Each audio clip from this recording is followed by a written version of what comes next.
Vamos abrir as nossas Bíblias em Lucas, capítulo 10.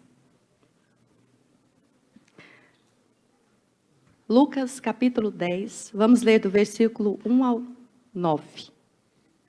Lucas 10, 1 ao 9. Depois disto, o Senhor designou outros 70 e os enviou de 2 em 2, para que o procedessem em cada cidade e lugar aonde ele estava para ir. E lhes fez a seguinte advertência: a seara é grande, mas os trabalhadores são poucos. Rogai, pois, ao Senhor da seara, que mande trabalhadores para a sua seara. Ide, eis que vos envio como cordeiros para o meio de lobos. Não leveis bolsa, nem alforje, nem sandálias, e a ninguém saudeis pelo caminho. Ao entrardes numa casa, dizei antes de tudo: paz seja nesta casa. Se houver ali um filho da paz, repousará sobre ele a vossa paz. Se não houver, ela voltará sobre vós. Permanecei na mesma casa, comendo e bebendo do que eles tiverem, porque digno é o trabalhador do seu salário. Não andeis de casa em casa. Quando entrardes numa cidade e ali vos receberem, comei do que vos for oferecido. Curai os enfermos que nela houver e anunciai-lhes: a vós outros está próximo o reino de Deus. Até aqui. Interessante aqui. Quem enviou os 70? Jesus. Foi Jesus que enviou esses 70 discípulos. Foi Jesus que deu toda esta orientação. Interessante. Jesus deu a eles o quê? Uma missão. Não foi? Eles tinham uma missão a cumprir. Sabe, irmãos, da mesma forma que esses 70 discípulos, aqueles que já entenderam, que também são discípulos, será que só esses discípulos aqui daquela altura que tinham missão? E os discípulos de 2018, de Jesus? Quantos discípulos de Jesus nós temos aqui? E eu e você, será que nós temos uma missão? Ah, não, eu acho que não tem missão nenhuma. Eu nasci para crescer, arrumar um trabalho, estudar, casar, ter filhos, comprar uma casa, 2, 3, um carro, 2, 3... E depois, quando ficar velho, morrer. Já que tem muita gente que acha que a missão dele aqui na Terra é isso. Mas nesta manhã você vai descobrir que tem algo muito maior. Que nós também temos uma missão. E uma missão que não é terrena. Interessante que ele mandou que esses 70 fossem à frente dele. Não é isso que fala no texto? O texto fala isso. E aqui. E os enviou de 2 em 2 para que procedessem em cada cidade e lugar onde ele estava para ir. Então a missão dos discípulos era preparar o caminho para Jesus. Preparar o caminho para Jesus. Quer dizer, nós vamos primeiro, depois ele vai? Sim. Isso não faz lembrar de alguém? Quem foi que preparou o caminho para Jesus? Quem falava: é chegado o reino de Deus, arrependei-vos, batizai-vos? João Batista. E depois surge Jesus. Então aqui eles vão fazer a mesma coisa. Eles vão à frente. Depois Jesus iria. E é interessante que ele não manda eles irem sozinhos. Como que eles têm que ir? Em duplas. Foram 2 discípulos enviados, eram duplas de 2. Mas por que não sozinhos? Quando você tem que fazer uma tarefa, você tem que consertar o store lá da tua casa que caiu. É maravilha, né? Quando você vai puxar aquela fitinha, você só escuta o barulho. Pá! Você fala, ah, Jesus, caiu. Senhor amado. Aí você fica naquela loucura, sozinho para arranjar, né? Você distorce, o negócio cai. Mas se tiver uma pessoa para te ajudar, é mais fácil, não é? Tudo na vida é mais fácil fazer com alguém nos ajudando. Não é? Jesus sabia disso, Jesus é muito inteligente. Então ele escolhe 2, para que um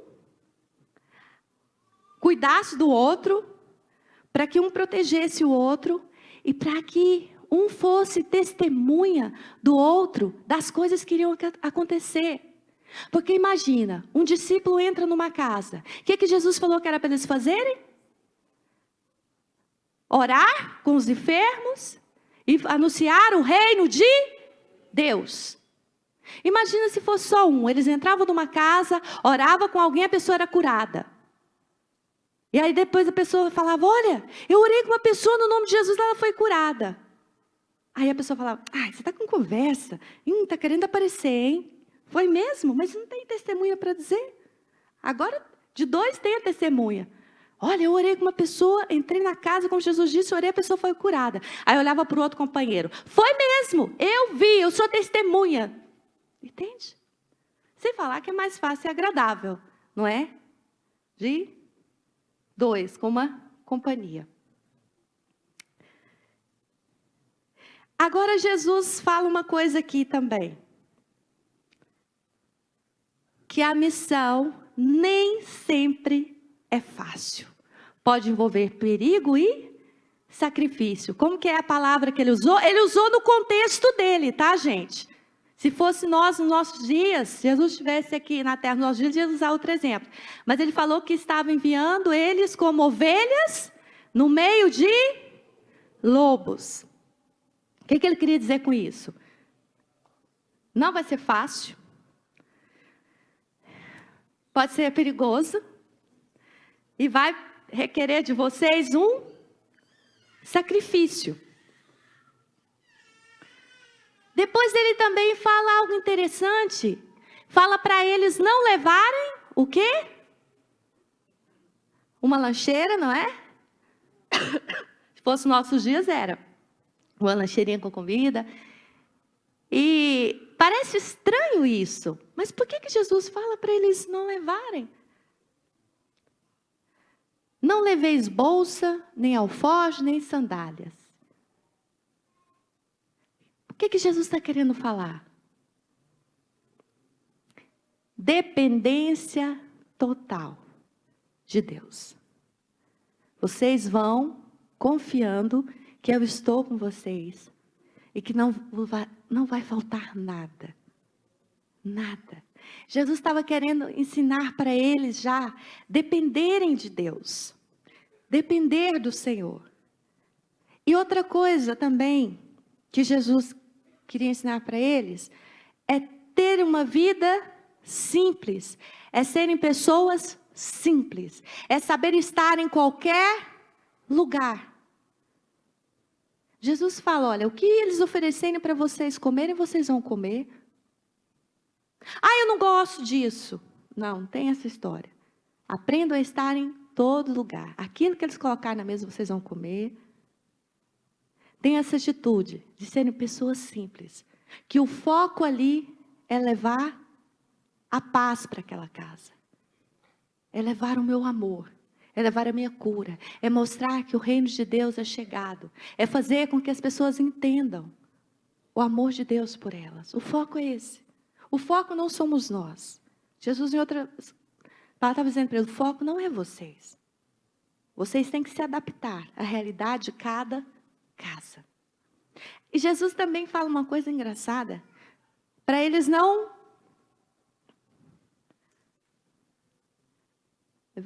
Para eles não saudarem. A ninguém saudeis pelo caminho. Parece estranho. Como assim? O que Jesus está querendo dizer para eles? Para eles não perderem tempo com nada. Já viu aquela pessoa que sai para fazer uma coisa e encontra um amigo e fica a manhã inteira conversando com o amigo e não faz o que tinha que fazer? Tem gente que é assim, não sabe gerir o tempo. E Jesus está dizendo, não, vocês têm que estar focados no que eu mandei vocês fazerem. Não é para perder tempo, mulher então tem que vigiar isso, né? Porque às vezes deixa o arroz queimar, a batata queimar, conversando no telefone, uma coisa que dá para conversar depois e resolver depois. Não há tempo a perder com qualquer tipo de distração. O foco influencia os nossos frutos. Estamos em tempo de colheita, Jesus falou. Eu estou mandando vocês para uma colheita. Alguém que tem aqui, quem já viu uma plantação, por exemplo, de trigo, aquilo tem um tempo certo de colher, senão vai se perder, vai se estragar. Jesus está dizendo para eles, vocês não podem perder tempo com nada, não saiam do foco. Vocês estão indo para entrar nas casas, nas cidades e anunciar a vinda do reino de Deus, orar com as pessoas, abençoar as pessoas. Interessante aqui, a gente vê algo lindo. Que é Deus quem nos chama para essa missão maravilhosa. É Ele que nos chama. Foi Ele que falou com aqueles discípulos. O próprio Jesus. E como eu disse, eu e você também temos a mesma missão. E Ele nos chama. E eu sei que muitos aqui já se sentem chamados para essa missão. Porque é Ele, é algo que vem dEle. E você sabe que é Ele que está trazendo esse clamor para o seu coração. Só que Jesus diz também que a seara é muito grande. E que os trabalhadores são poucos. E que nós devemos rogar ao Pai para enviar mais trabalhadores. Porque a seara é muito grande. Tem pessoas que chegam aqui na nossa igreja e pensam assim, eles não precisam de pessoas, eles já são tantos. Vão até multiplicar o culto da manhã, vai se transformar em 2. Aí tem gente que chega aqui e quer pegar, né? Os trabalhadores daqui e levar. Não pode. Não pode, tá bem? Pescar no aquário do vizinho, não pode, é pecado. Irmãos, eu melhor que ninguém posso dizer. Nós somos poucos, não somos? Vocês muitas vezes ficam numa correria nos grupos de vida, aqui na igreja, para fazer fundamentos da fé. Quantas vezes eu e o pastor Cis temos que ajudar os líderes a fazer fundamentos da fé, porque é muita gente. A seara é grande, é muita gente. E nós somos poucos. E temos realmente que orar para Deus mandar mais. Faz 10 cursos por dia, não tem problema. Porque Portugal, quantos habitantes tem em Portugal? 11? 11 milhões. Irmãos, 11 milhões. Juntando todas as MCIs em Portugal, nós acho que não somos nem 2.000 pessoas. Entende? São poucos trabalhadores diante da seara ou não? Sim. Então não chegue e sente e pense, a igreja é tão grande, eu não tenho que fazer. Não, pelo contrário. 11 milhões de pessoas. Desses 11 milhões, eu não sei quanta porcentagem, mas a porcentagem é muito pequena. Daqueles que já entregaram a sua vida para Deus. Então, a seara aqui em Portugal é muito grande. Muito mesmo. E precisamos de muitos trabalhadores.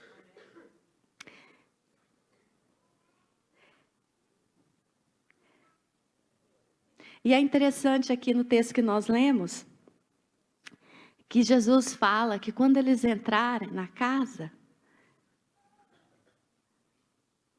eles vão encontrar ali um filho da paz. O que é um filho da paz? Um filho da paz é aquela pessoa que quer Deus, que ora a Deus, que sente o desejo de conhecer Deus, mas não tem ninguém para explicar para ela, não tem ninguém para dizer para ela, não tem ninguém para mostrar o caminho.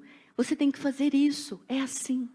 Mas ela está ali sedenta, ela quer Deus, ela lê a Bíblia, mas não entende, ela fala com Deus, ela quer Deus, mas ela não entende. Eu me tornei uma filha da paz com os meus 6, 7 anos de idade. Porque eu era assim. Eu queria Deus, eu queria conhecer Deus, eu queria ser próxima de Deus, eu queria ser uma menina de Deus, eu queria crescer nos caminhos de Deus, mas eu não sabia como. Até que um dia, entraram na minha casa, discípulos, no meu caso foi discípulas, de Jesus, e elas falaram que era chegar no reino de Deus. Elas me mostraram o caminho. E eu sou eternamente grata a elas.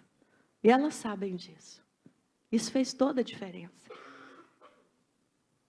E era eu e minha mãe. Mas faltava alguém, um discípulo de Jesus, entrar dentro da nossa casa para falar. Nós estávamos como trigos prontos a ser colhidos. Só precisava de alguém lá e colher. E elas foram ali. E elas colheram. Porque conversando conosco, elas viram que nós éramos filhas da paz. Mas precisava de alguém.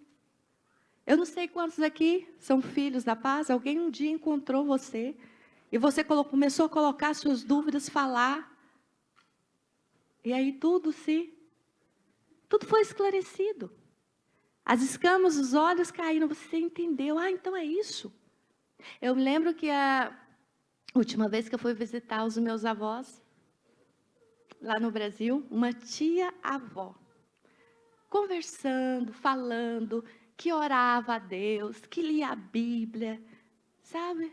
Um linguajar assim, parecido com o nosso, cristão. E aí o Sidson virou para ela e falou assim, tia, você tem certeza da sua salvação? Ela olhou para o Sidson assim e falou assim, não. Como que eu faço para ter certeza da minha salvação? Era a pergunta. Como que eu faço? Aí o Sidson falou para ela. Aí o Sidson falou, vai lá em casa, entrou na casa dela e o Sidson não voltava. E ficou um tempão lá.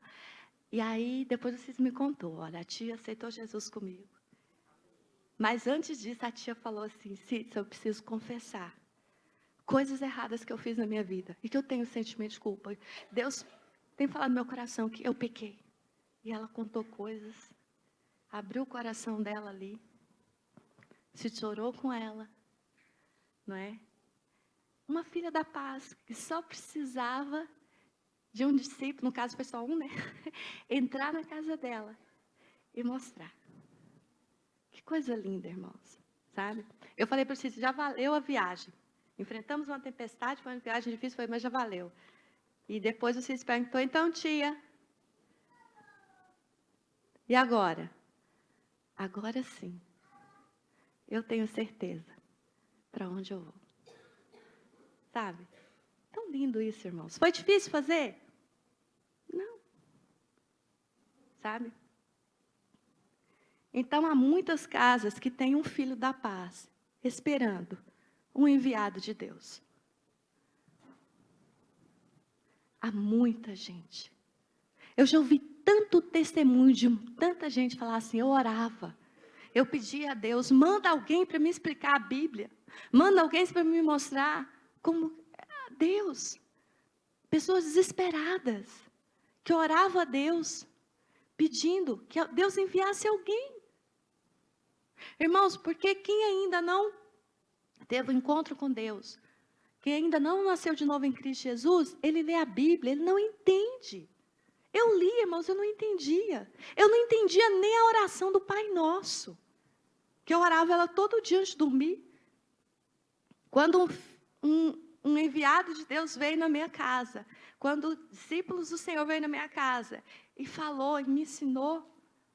Eu li, falei, gente, que coisa poderosa. Eu nunca tinha entendido essa oração. Quantos aqui só entenderam a oração do Pai Nosso mesmo, depois que recebeu Jesus como Senhor e Salvador da sua vida, não é? Você fala, meu Deus, que coisa profunda. E você coloca em prática o que está escrito ali, porque a gente ora e não põe em prática, né? Antes de ter Deus na nossa vida. É só uma repetição vã. Não muda a nossa vida. Hoje, quando a gente começa Pai Nosso, aí você já começa toda, né? A irmã aqui fala que nós temos caixa d'água na cabeça. Pai Nosso, já começa a chorar. Ai, tu és meu Pai. Porque assim, hoje queima o nosso coração, hoje a gente entende. E tem isso, Deus é o nosso Pai. Mas por quê? Porque um filho da paz nos mostrou isso, não é? Um enviado do Senhor.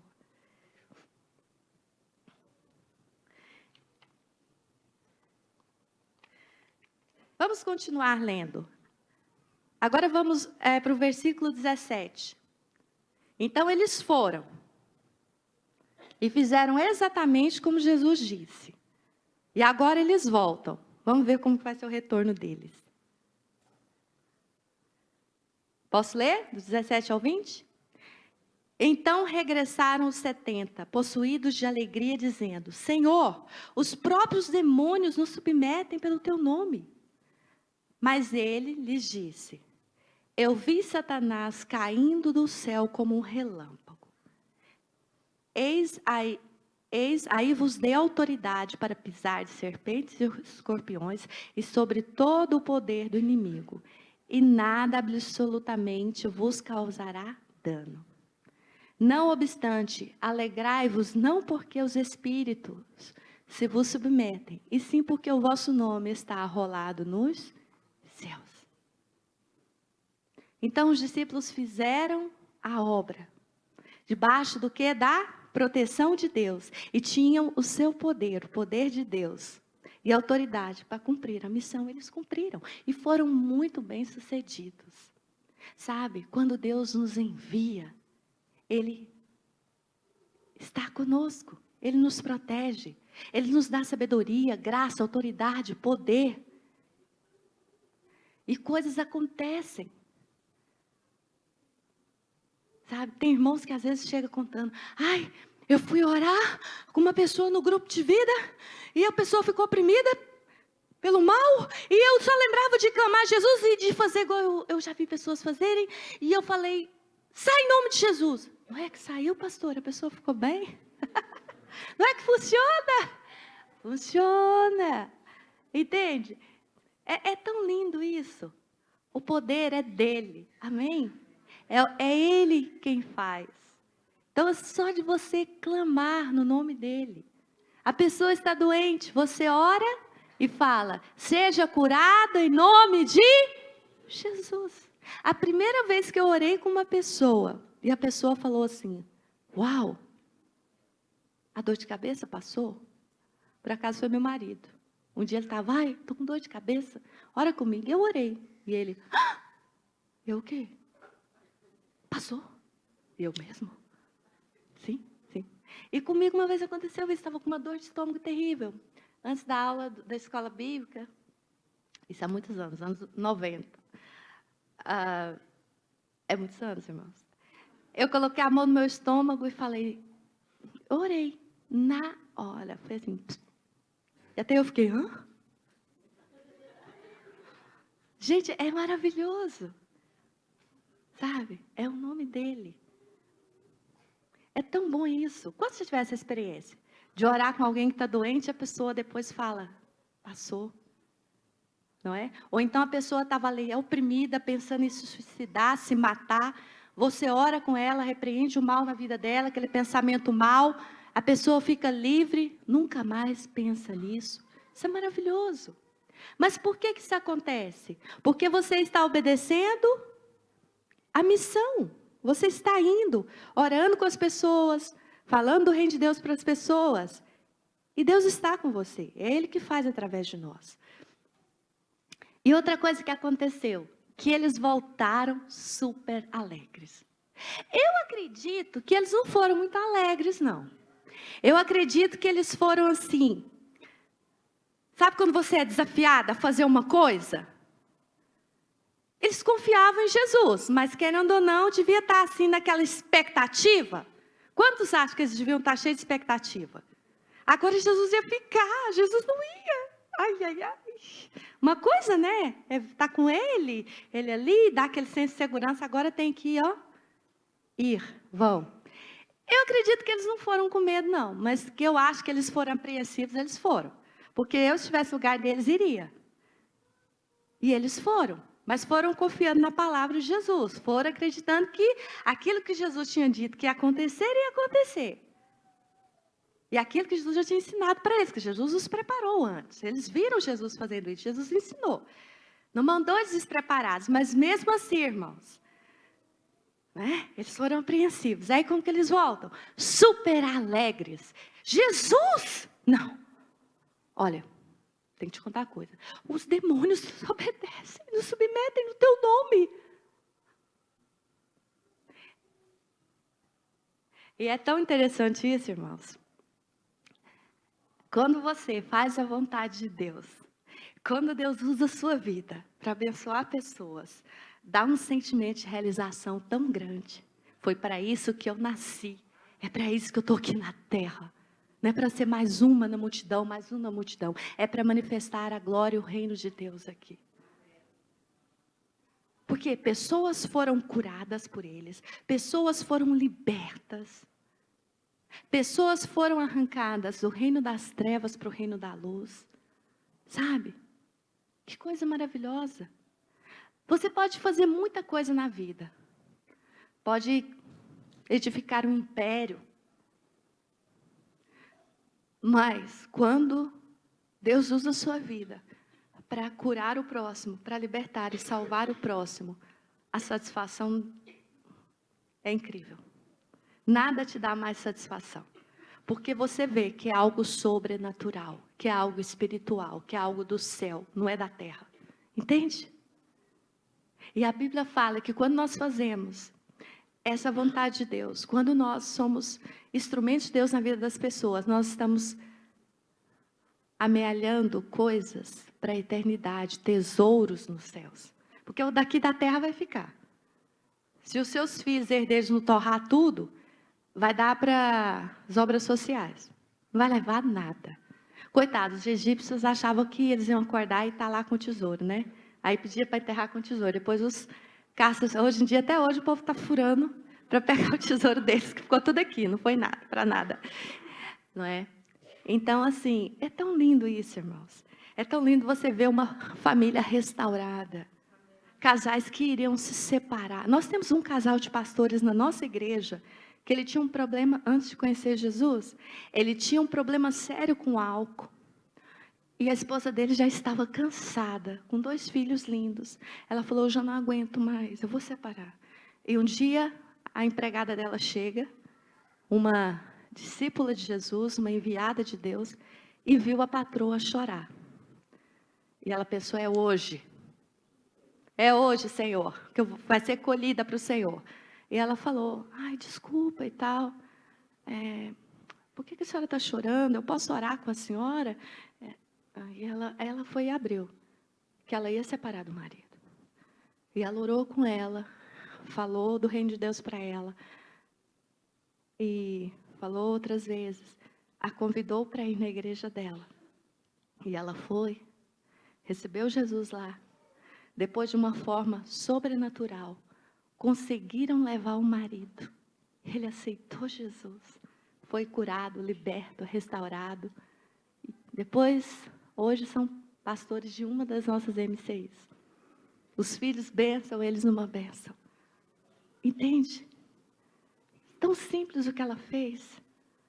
Só pediu para orar.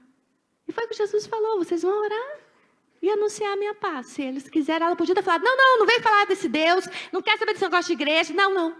Vou separar do meu marido e pronto. Tinha perdido. Não é? Mas graças a Deus, ela recebeu. Porque a nossa função é anunciar a paz. Se a pessoa não quiser, a paz volta para nós. Mas eu quero te dizer uma coisa nesta manhã. 99% das pessoas vão aceitar.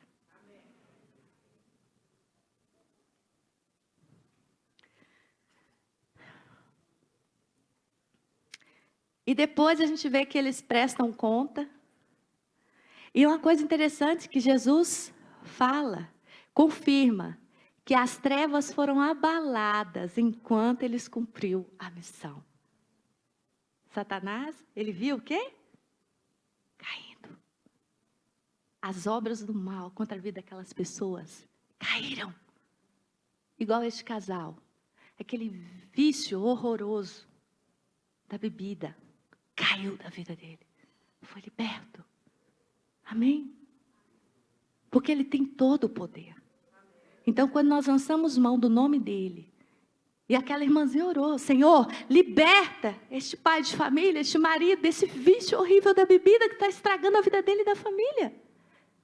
E aí o mal caiu por terra.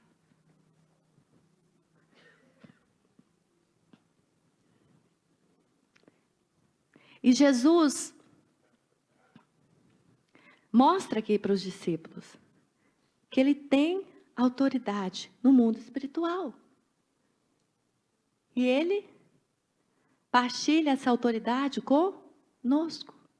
Quando nós decretamos, falamos no nome de Jesus, as coisas acontecem. O mal tem que sair, tem que deixar as vidas, e deixa. Amém? Sabe, irmãos, cumprir essa missão é muito fácil. Sabe por que é fácil? Porque não é pela minha força nem pela sua. Você não precisa nem orar alto. Tem gente que acha que tem que orar alto, né? E grita. Olha, deixa eu te falar, o diabo não é surdo, tá? O mal não precisa gritar.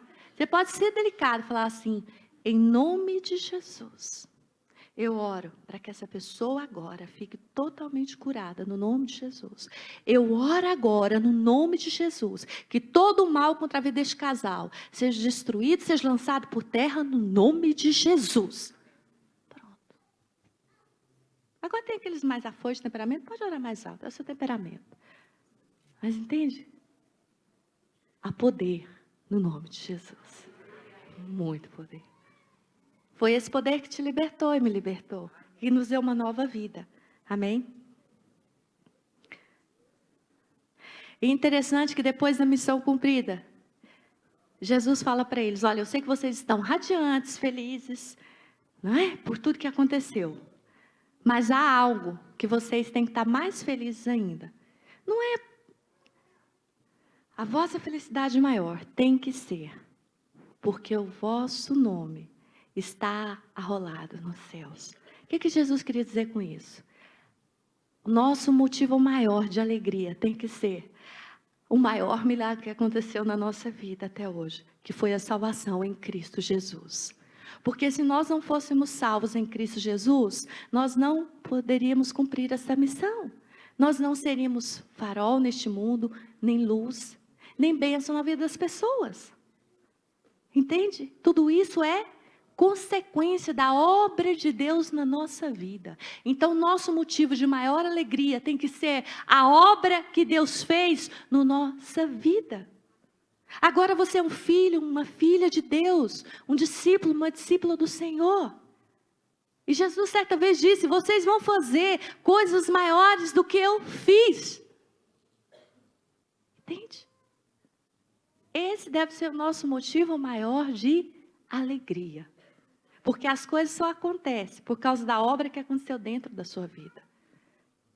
Eu sou eternamente grata pela salvação que eu recebi em Cristo Jesus, por essa nova vida. Mudou tudo. E o dia que eu descobri que eu tinha uma missão, mudou mais ainda. Porque aí eu foquei tudo nisso. As minhas decisões. Por exemplo, eu era uma jovenzinha. Eu queria constituir família, eu queria casar. Mas eu queria casar com um rapaz que já tivesse entendido que ele está aqui também com uma missão, que é manifestar a glória de Deus, que é ir falar do reino, falar que é chegado ao reino de Deus, orar com as pessoas, libertar pessoas, porque senão ia atrapalhar a minha missão. Então a minha vida, a partir daí, tudo foi focado nisso. Tudo eu orava, Deus, acima de tudo está a missão que o Senhor me deu. Eu tenho essa missão. Entende? Aí você já não vai fazer as coisas da sua maneira, tudo você vai fazer. Não, isso não vai atrapalhar a missão, isso não vai ser distração. Não, não é assim. Sabe? É tão bom. Você tem um foco, um objetivo. Eu vou gastar meus dias, tudo, para que o máximo de pessoas cheguem ao pleno conhecimento da verdade, sejam salvas em Cristo Jesus. Foi para isso que eu nasci. Não foi para ser dona de casa, esposa, mãe. Eu faço isso também. mas também tudo focado na missão. Por isso que nós dizemos que não tem como separar igreja de família. Não, em primeiro lugar vem a família, depois vem a igreja. Está junto. Porque os meus filhos, meu marido faz parte da igreja também. Lá em casa a gente, né? É tão bom isso. Os meus filhos já entenderam também essa missão. E têm feito essa missão. Tem sido tão bom, tão agradável. Sabe, um sentimento de realização tão grande. E eu, quando vejo os meus filhos realizando a missão, uau, que sentimento de dever cumprido. Porque eu falei para Deus, eu vou gerar filhos para o Senhor. Tem muitas formas de a gente gerar trabalhadores para o reino. Você tem filhos, ensina eles a missão. E mostrando isso para as pessoas. E eu sei que Deus me deu meus filhos para isso. Para eu ter lá 2 companheiros me ajudando.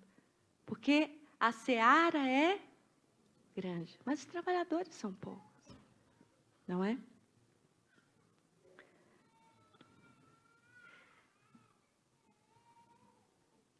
Sabe, irmãos, e realizar essa missão de 2 em 2 não é impossível nos nossos dias. Porque aquele que nos chama, ele também nos capacita para esta obra. Sabe, esta obra aqui, o nosso ministério, ele só avançou porque eu e o Sidson, a gente se uniu, os 2. Era ele e eu e Deus. Na altura não tínhamos filhos.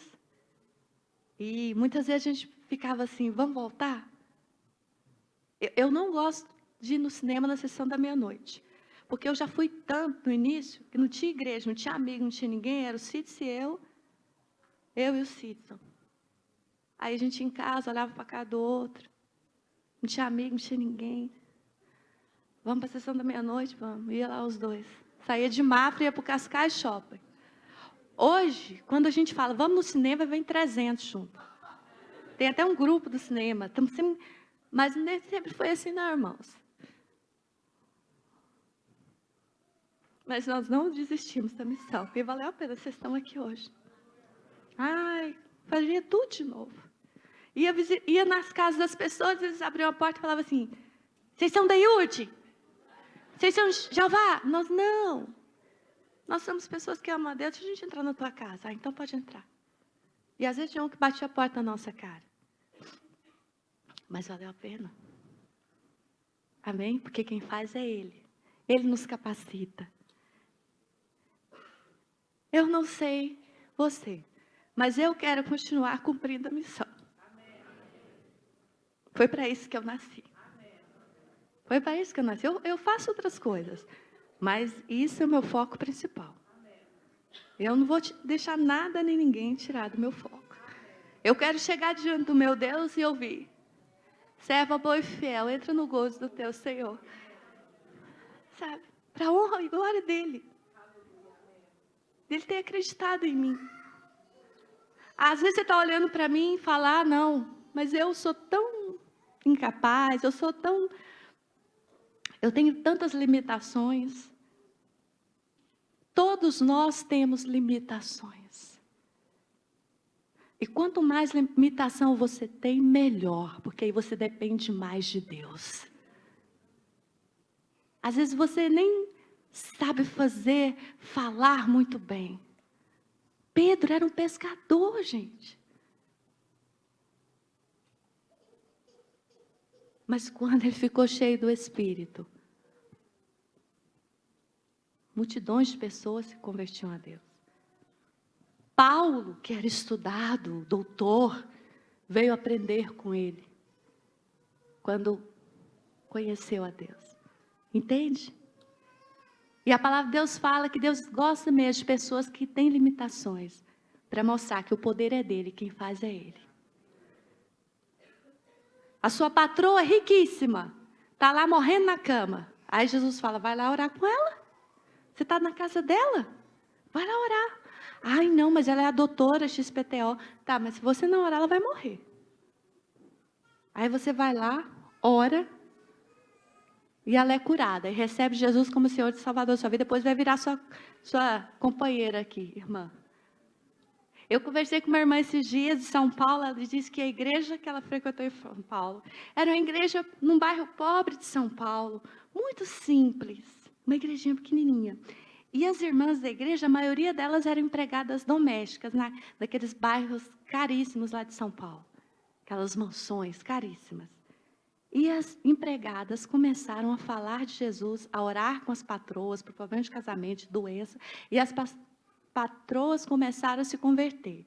Hoje é uma igreja grande, referência no Brasil, num bairro super chique lá de São Paulo, que eu nem conheço, mas eu sei que pelo nome eu já sei, eu já ouvi falar esse nome. E começou assim. Sabe? Então vá e cumpra a sua missão. Amém? Pastor Cid?